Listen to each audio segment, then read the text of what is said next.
This is Heal Your Mind, Heal Your Body with Dr. Schuyler. Discover how your thoughts manifest disease and what you can do about it. Here's your host, Dr. Schuyler.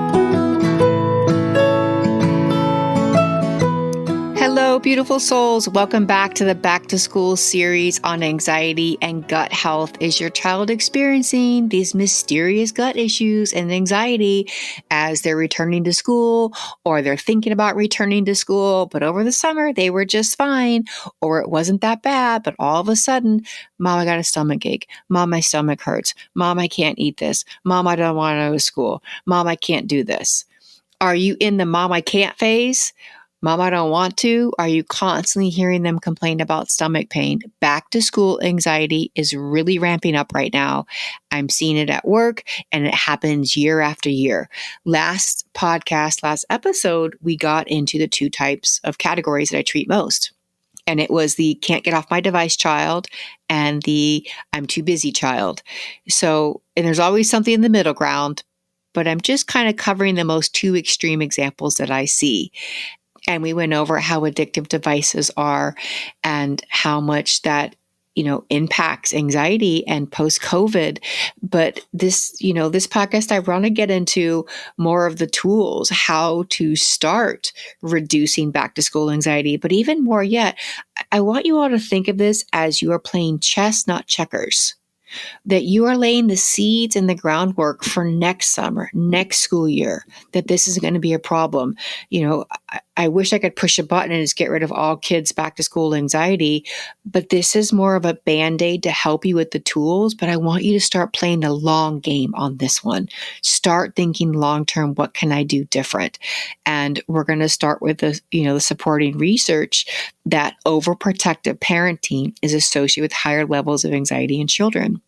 And we went over, last episode, and even episodes before, the be careful parent or the bulldozing parent.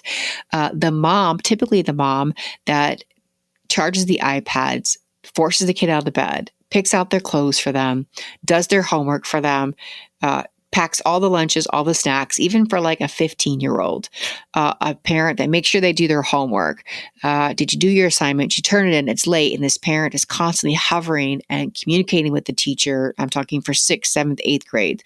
Now, if this is for your 3rd grader, that's different. 3rd grade's the first year they learn to get their grades. They're going to forget to charge their iPad. They're going to forget to turn assignments in. That's when you practice co-regulation. You model for them. Hey, at nighttime, I want you to plug your iPad in so it's charged. And we'll go over later how to really set up the night before for success. But if you have a 6th grader on up, you should not be charging their iPad. You should not be micromanaging their grades. You should not be micromanaging their assignments. They can pack their own snacks and lunch, and you are their support staff. You're not the main character running their lives. They should be the main character by 6th grade, and you are supporting staff.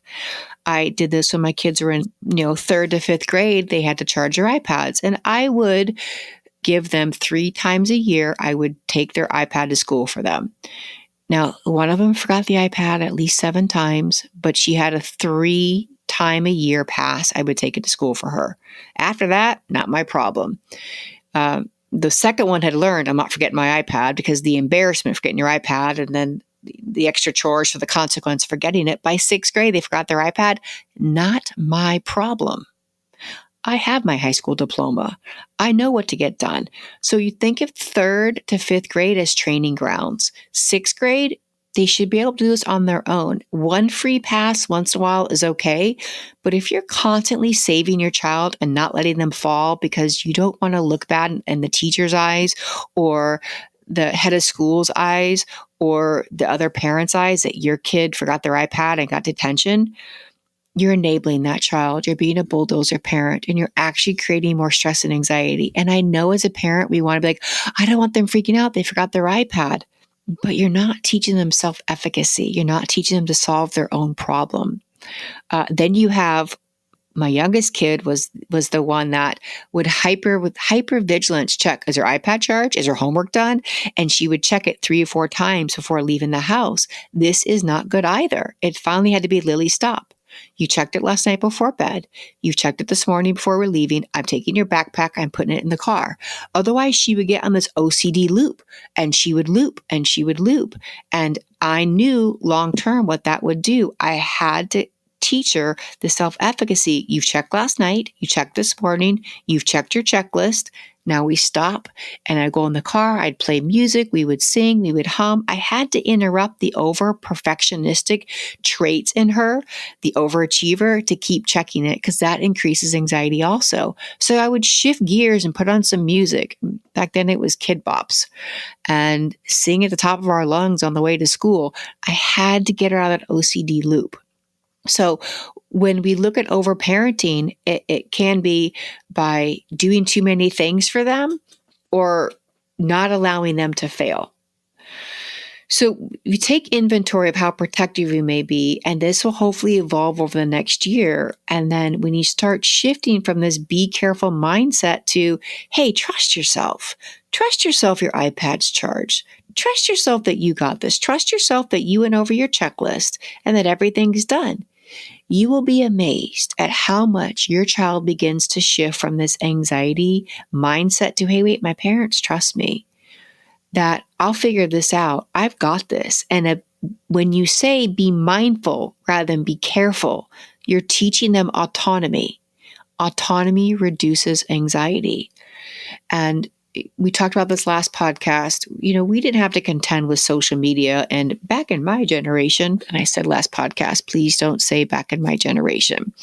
But when you look at 24/7, the kids' access to this wide range of influencers who specialize in stoking their fears, critical opinions, shaming others, this negative messaging more so than positive messaging, their minds begin to veer towards negativity that they can't do it. I don't want to do it. So even if you're getting everything at home right, you're saying being mindful, you're giving them self-efficacy, we have to also think about an impact that is infiltrating them with social media.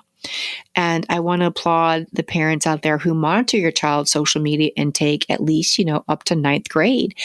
You're protecting their mental health and you're protecting the disease process. And I can't tell you the amount of children that I have treated for addiction for pornography because they were exposed to outlets they shouldn't have been exposed to. And it's a very disheartening thing to treat a 9-year-old for that type of addiction because it was not monitored. And the second that you're going to think, not my child, every single parent I've had to inform that their child has this device addiction, this online addiction, has all said, not my child.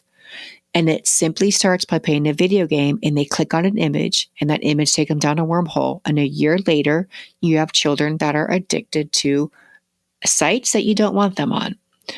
So when you have a won't get out of your room child, you're thinking, not my child.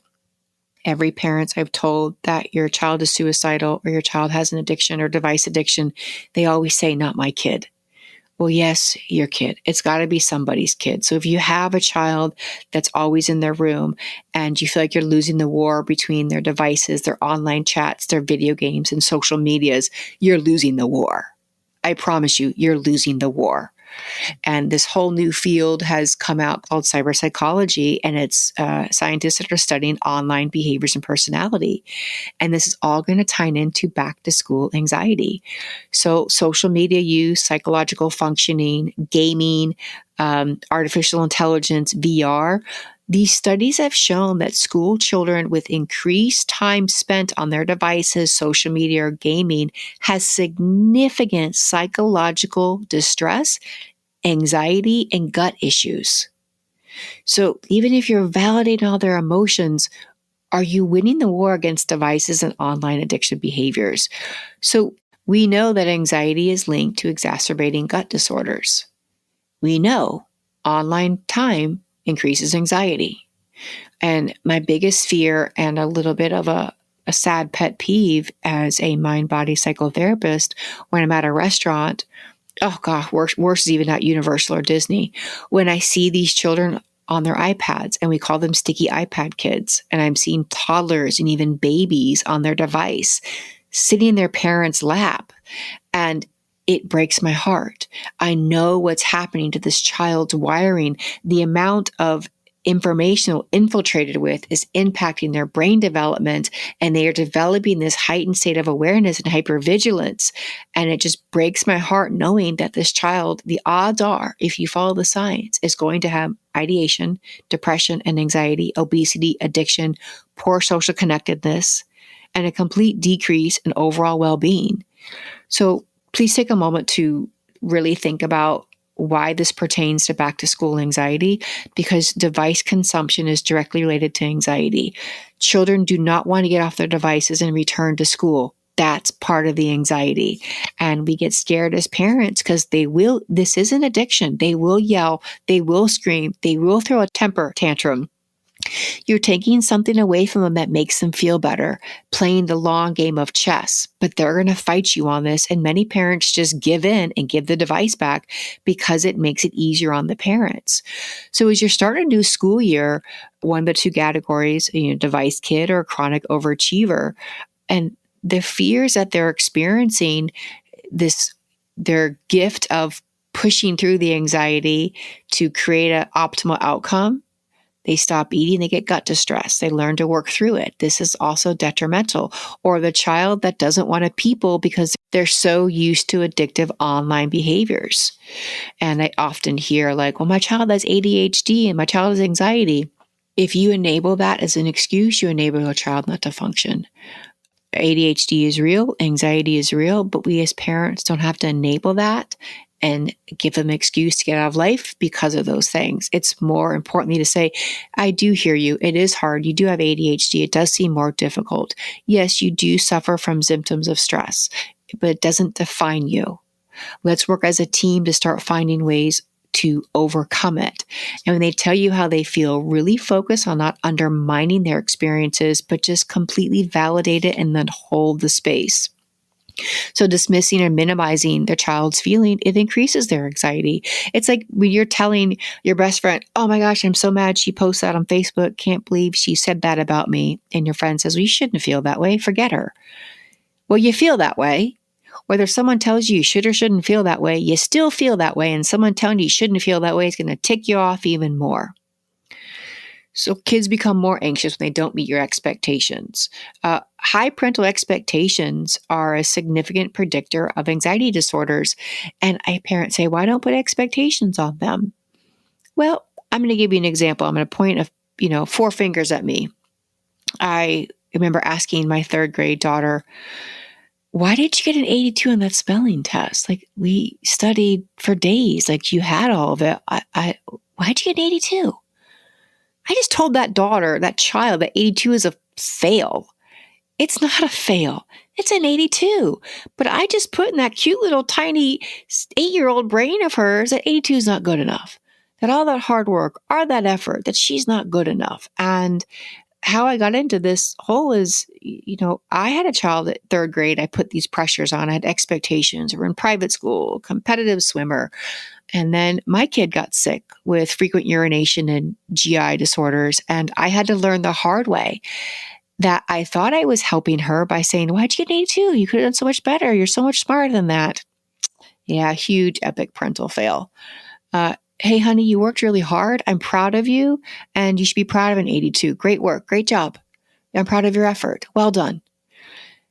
Because to teach a little kid that 82 is failure, the pressure they're going to face later in life. So I figured out what I was doing wrong as a parent at my child's early age, and I quickly corrected the course. So please, if you feel I'm pointing a finger, please know I have 4 pointing directly back at me. I've made these mistakes. I corrected them in time, and I spend so many hours helping parents correct the course that they're on. And the first thing is coming with the self-reflection of, am I putting some sort of pressure on my child? I don't realize I'm putting on my child. That's how we develop overachievers. They want to be like you. They want to please you. They want to do better. Remember, both children on the spectrum have a fear of failure. So one thing another tool to avoid is avoid discussing adult problems in front of your children. And please avoid the news. Children don't need to hear our adult problems. They don't need to hear that our bills can't be paid. They don't need to know how expensive groceries are. They're aware. They see it on social media. They understand. You can, in a manner, say, we're being mindful right now of finances, so we're going to hold back on that. You don't have to go into all the reasons why you're mindful or worried about finances. Adult problems should not be kid problems. When it comes to major news events, when my children were little, I sat down and told them the major events, what I felt was age appropriate. What I didn't do was turn on the news, infiltrate it, and let their minds become more fearful. The world is not safe. Their country is not safe. Their school is not safe. With all that's going on politically, I'm taking no stance here. I'm simply asking from a neurobiological perspective, please do not allow your child that's under the age of ninth grade to have access to the news. Ninth grade, access to it, and you guys talk about it as a family. So, again, all relates to back to school anxiety. If your child is anxious leading up to it, they're going to be anxious going into school. If you, as a parent, as a mother out there, are neglecting your own needs, the odds are your child's going to think it's okay to neglect their needs as well. Are you super stressed in the morning? Are you go, go, go? Are you flying out the door with coffee spilling everywhere, your hair in a bun, you're dropping your keys, and you're hurry, hurry, hurry, hurry, go, go, we're going to be late, we're going to be late, we're going to be late, and you're saying it in this rush tone? Your kid's catching those vibes. Are you just getting up scattered, not having this quiet time in the morning? So what I'm going to ask you to do is realize that emotional contagion is real, that our emotional expressions impact our children's back to school anxiety, and validating them impacts their back to school anxiety. If you don't feel organized and ready for the school year, your child's not going to feel organized and ready for the school year. So I really want to break this down into real world applicable tools. For the don't want to leave the room children, limit the device time 1 to 2 hours a day. Their nervous system will thank you. No news. No child needs to be experiencing the news right now and the stress that comes with it. Any major events come up, sit down and talk with them. Play with them. Play some cards. Talk to them. Make dinner together. Take them to Starbucks, grab a drink, and start asking them, not talking to them, but asking them, so what's your biggest fear? What's your biggest concern about school? And then stop talking. Just listen. Well, I don't know, nothing. Well, no, I want to have a conversation. I want to learn about you. Teach me. Teach me what it's like, because I don't understand. We didn't have this, and I want to learn from you. And then see what they have to say, and don't tell them they shouldn't feel that way, and don't fix the problem. Yeah, that would be kind of stressful. I can't imagine going through that. It's got to be really hard. When you ask them their concerns, you'll be surprised when you stop talking what you're going to learn. Just by someone validating our emotions, our anxiety drops by tenfold. It completely drops. Some really good phrases to say to help disarm your child and while you're supporting them is, hey, I just want to remind you, it's not your job to please me or make me happy with your grades. Your worth is not dependent on your grades, and your worth is not dependent on your performance. I'm more interested in your hard work and your effort and your thoughts. You can do this. I believe in you. I know you'll figure it out. And when you need help, I'll be there. And then when they come to you, this is something I had to draw a boundary in fourth grade, is stay chill. So we had to draw a boundary in fourth grade that I couldn't do math homework because I'm not capable of doing fourth grade math. And that's a literal statement. I would get frazzled. I'd get upset. I would get angry.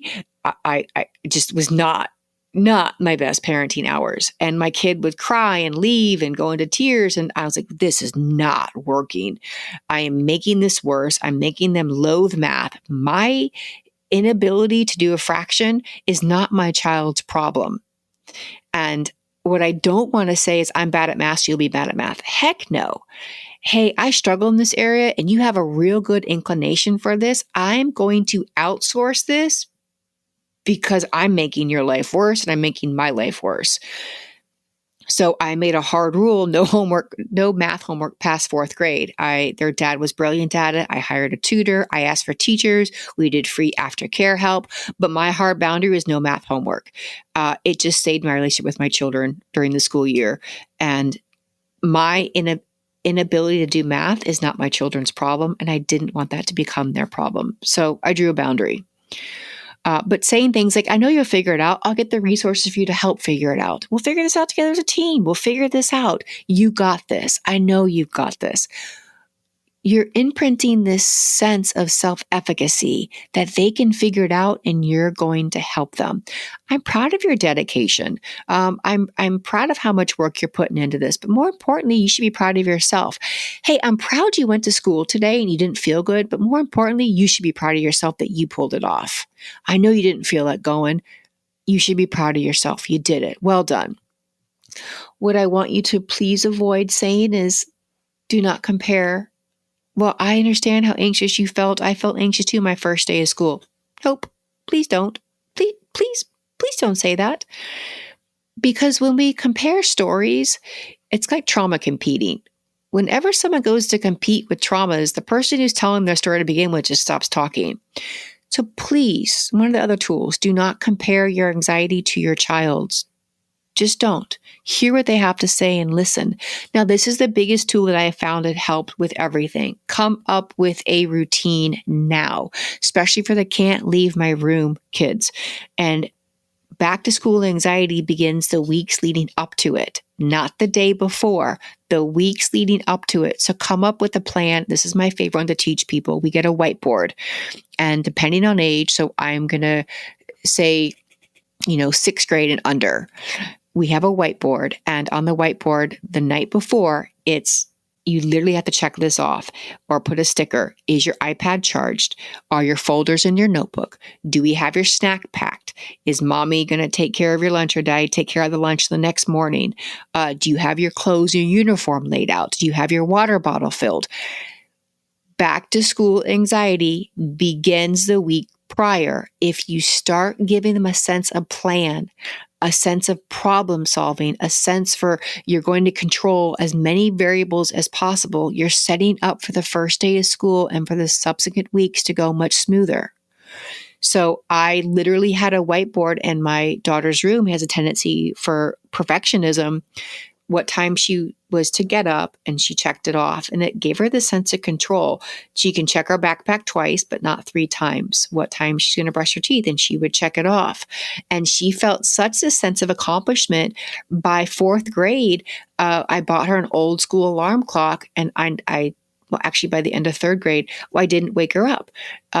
Buy your children old school alarm clocks so their device is not in their room. Again, devices should never be in your children's room, 9th grade below. Actually, I believe all the way up. I don't let my children sleep with their devices in their rooms. And one's a senior and one's a sophomore, because nothing good happens on their phone at night. Alarm clocks, old-fashioned alarm clocks, and a whiteboard of lists to do, but start practicing this weeks leading up to it. Because all of a sudden you ask them to get up at 5 o'clock or 6 o'clock the school morning, you're going to get a panic attack. You're going to get vomiting. You're going to get avoidance behaviors. Start practicing the routine now, and then tell them, fine, you go back to bed, but I want you to start practicing getting up early now. So the night before, I want water bottles packed, iPads charged, but I want your kid to do this, parents, not you. Even want your 3rd grader there beside you, helping you. 1st, 2nd, 3rd grade, you're going to do it for them, but you're going to show them, hey, this is done for you. It's ready to go. You're going to start doing more of these behaviors on your own. The next morning, they're going to have a checklist. What has to be done? Hey, have you brushed your teeth? Have you gotten dressed? Have you eaten your breakfast? But mom, dads, it's up to you to set the tone in the morning. I like to have music playing in the morning for my kids. I like to get up early so I'm not feeling rushed. I get a sense where they're going to catch my vibe. So how am I going into back to school energy? Am I frazzled? Am I saying the bus is leaving, the car's leaving, hurry up, we're late, we got to go, rush, rush, rush? If I'm doing that, then I have failed as a parent to set my child up for success, and I'm increasing their back to school anxiety. The back to school anxiety, when you can start to control the environment leading up to going to school, which starts the night before, create a space as a parent to where they come into the kitchen to have breakfast. You've got some music playing. You feel lighthearted. Things are going well. You have a schedule. We used to always say, hey, the bus leaves at 6:42. And I was the bus, but we literally out the door at 6:42. So, hey, it's 6:35. Hey guys, 8-minute warning. We're leaving pretty soon. If I got that math wrong, I probably did. Told you I'm not good at math. The point is, you start giving your kids warnings ahead of time. Hey, bus is leaving this time, car's leaving. On the way there, put on their music. Ask them what do they want to listen to. And this is where so many parents completely get it wrong. They think their kid is trapped in the car, so they start imparting wisdom upon their child. That is the last thing your child wants to hear is good old advice on the way to school. They are freaking out. They're in their own head. They're wondering if people are going to like them. So, hey, check in. Is there any music you want to listen to? I know you've got this. What are your thoughts? What do you want to talk about? Did you like the movie we saw last week? Please avoid imparting last minute wisdom other than have fun. You got this. I can't wait to hear about your day when you get home. If your child's having a panic attack the morning of school, this is what I want you to do. You can get a bucket of ice water and you put their face in ice water. This will stop almost any panic attack in its tracks. It's a great way to get the limbic response deactivated and get into a parasympathetic state. If they are not able to put their face in ice water, I want you to get an ice pack and put it under their neck, along their neck and their heart. This is going to stimulate the vagus nerve. It's going to calm their nervous system. So if you're having a child having a panic attack, ice water in the face is my favorite. Holding ice in your hand is helpful, or an ice pack on the neck and the heart area. Sour candy or Red Hots are really good for a panic attack too. It stuns them when they have this really, really sour candy. It stuns the thought process. Doing what's called belly breathing. And this has to be practiced the weeks before back to school. And when you put a stuffed animal on your child's stomach and you have them inhale and push the stuffed animal up to the ceiling, they're laying down, and you have them exhale and drop the stuffy down to the ground, like their belly button touching their spine. So they lay on the ground, they put their favorite stuffed animal on their belly, and they push the stuffy up to the ceiling, and the only thing moving should be their stomach. So when it comes to the first day of school panic attack, you remind them, hey, wait, do some stuffy breathing or do some belly breathing. And the only thing moving should be their stomach going up and their stomach going down. I like to do humming and music are some of my favorites. I start humming or having them hum. If my daughter had a panic attack after COVID and she was going to school and she was really sick with post-COVID and she had this massive anxiety meltdown, and I looked at her in the eyes and I held her hand and I said, we're going to hold our breath together. And we just stopped and held her breath like 5 or 10 seconds.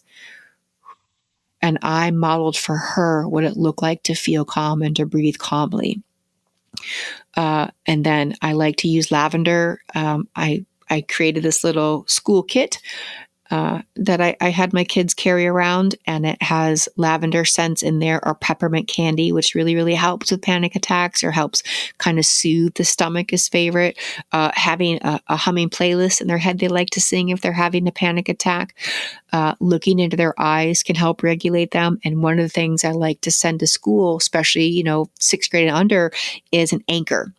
And I would cut a piece, if with their permission, of course, we would cut a piece of their favorite blankie and put it in their pocket. And they started to feel nervous or started to feel like having a panic attack, they would rub this blankie in their hands in their pocket, or they would smell it and it would smell like their favorite scent. And this was to remind them they are safe and this is temporary. So if your child is having a panic attack, ice water is my favorite. Belly breathing is second. Humming, Sour Patch candy, or some sort of really shock-inducing type candy. But for you to stay calm and them to look you in the eyes and you walk them through the moment, remind them they are safe and that this is temporary. In this little panic attack sack or GI sack, you can send peppermint candies, you can send seasick bands. Those are very, very helpful. And a little anchor to remind them they are safe and that they are okay and this is temporary. And that if they can overcome, when they overcome this panic attack, when they overcome this moment, and you don't give them that immediate pressure relief valve and pull them out of school, that you encourage them, hey, this is temporary. When you get out, we're going to go for ice cream, or we're going to watch your favorite movie, or I'll draw a bath when you get home. Give them a reward to look forward to when they get home, and then really applaud them. I can't imagine how hard that was. And I'm proud of you that you realize you could figure it out and you can get through with it. Now, once in a while, your kid may have a really bad stomachache and can't go to school. And that's okay, because forcing our kid at some point in time could cause more damage than good. And that's a whole separate podcast, having to navigate that gray area. But in the meantime, if your child does need to stay home and they're device addicted, the rule of thumb is no device. You cannot be sick, miss school, and then go back to your addiction. You're going to reinforce their addictive behaviors and they're going to avoid peopling altogether. Now, conversely, if your overachiever is sick and needs to stay home, oh boy, they're really, really sick. Because if an overachiever is complaining of a stomachache and wants to stay home, they are in a lot of pain. And that's when I say, give it to them, please. I love it when overachievers have been taught and modeled to take a mental health day, that you can just stay home and sleep all day long. You are not lazy. You're not a failure. And I'm very proud of you. I even tell my little overachievers when I see them laying down, hey, I'm really proud of you for taking some self-care time. Great job. There's nowhere you have to meet. There's nothing you have to do. So if your overachiever needs to stay home, ask them, I'm going to ask you to stay home and do a full day off. But mom, I'm going to be late. But mom, I get that. I hear you. You're right. Your assignment will be late, but I will write you a note. It's more important that you model for them self-care, that giving their bodies grace. Their body is tattletaling something is wrong. And if you can model how to take care of themselves, that taking a mental health day or a day just to sleep and watch Netflix is okay. I know they're two opposite ends of the spectrum. They can't leave the room and can't get to slow down, but these are the two most common that I treat for back to school anxiety. And just plan. Your vibe sets the tone. The morning sets the tone. Back to school anxiety starts 2 weeks, not a month into it, but we'll go over what to do a month into it when we get more into the school year. Have a little token for them to be able to remind them that they're safe, and then avoid things like you shouldn't feel this way, back in my generation, and comparing yourself. All these things are evidence-based, proven to help your child reduce anxiety. If you are a bulldozer parent, please start taking inventory of how many problems you're solving for your child and what can your child take over. Are you raising a child or are you raising an adult? With all that's going on with back to school and the stress and anxiety that parents are under and children are under, I've got some free downloads on the website. It's 5 things your children wish you knew and some back to school anxiety tips and helpful hints. It's at drschuyler.net, and all this will also be covered in the book. But again, it's drschuyler.net, and this is just some free information I want to share with fellow parents out there as we begin to take on this back to school anxiety. I feel like we're all in it together, and anything that can help us get through these next couple of months, I think it's worth sharing. And I'm sending you all so many happy healing vibes. Take care. Thank you for your time. I feel so grateful you have listened to the end. When we begin to understand how our body manifests stress, trauma, depression, anxiety, and even unexpressed emotions, we then create a space, a bandwidth in our minds to begin to heal our bodies. Healing is a decision, and I am grateful for yours. Abundant blessings, Dr. Schuyler. To learn more about the work Dr. Schuyler is doing, please visit drschuyler.net. That's drschuyler.net. And remember to subscribe to this podcast wherever you like to listen.